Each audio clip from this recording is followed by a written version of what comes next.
What up, sports fans? I'm Paulo Camacho, and this is the Macho Sports Report, where I talk to you about the sports stories that matter to me, hopefully matter to you.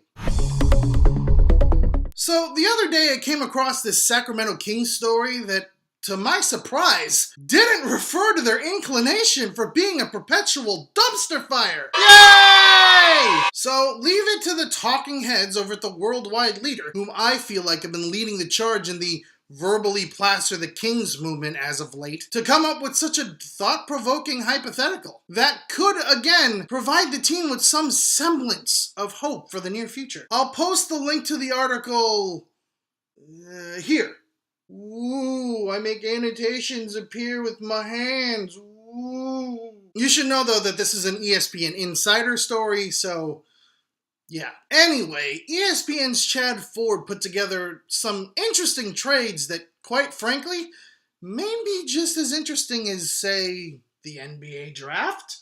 That's not really a question. In this article, he posited a possible trade between the Sacramento Kings and the Atlanta Hawks. Strange bedfellows, to be sure, but hear him out. On the surface, it's a pretty straightforward deal. The Kings give up franchise point guard Ben McLemore, utility big man Costa Koufos, and their lottery pick from this year's draft at number 8 overall. I'll pause here to let you vent your frustrations to that caveat before I move on.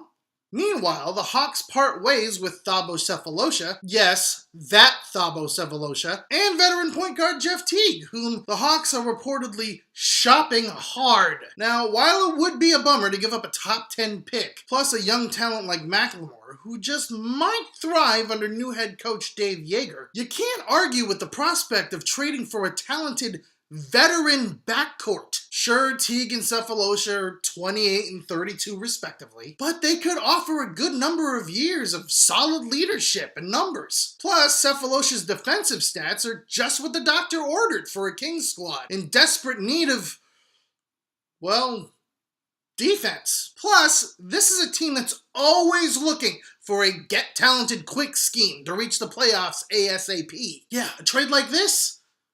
It's kind of a no-brainer. As for the Hawks, I could see why this could be a boom or bust scenario. After all, McLemore, Koufos, and a top 10 pick for a solid starting backcourt seems like highway robbery on the Kings' part, at least at first glance. Especially since there are a lot of question marks, particularly with McLemore. Sure, he hasn't reached his full potential as a talented shooter/scorer, but you can blame that partly on the dysfunctional coaching staff that never really knew how to use him in Sacramento. Who knows? The kid could thrive as the first scoring option in Atlanta. And sure, Koufos seems superfluous, considering they already have Tiago Splitter. But correct me if I'm wrong, didn't Splitter just have hip surgery this offseason? It wouldn't hurt to have veteran insurance and a big man like Koufos. Just saying, throwing a top 10 talent in this year's draft. But hey, it's all hypothetical. In any case, for the Kings and Hawks fans out there, what do you think? Would you like a trade like this to go down between Sacramento and Atlanta? If not, what would you change in this particular scenario? And hey, I want realistic scenarios here. No DeMarcus Cousins for, Walter Tavares or whatever. Leave your responses in the comment section below. I'm Paulo Camacho, and this has been the Macho Sports Report. Peace out, sports fans!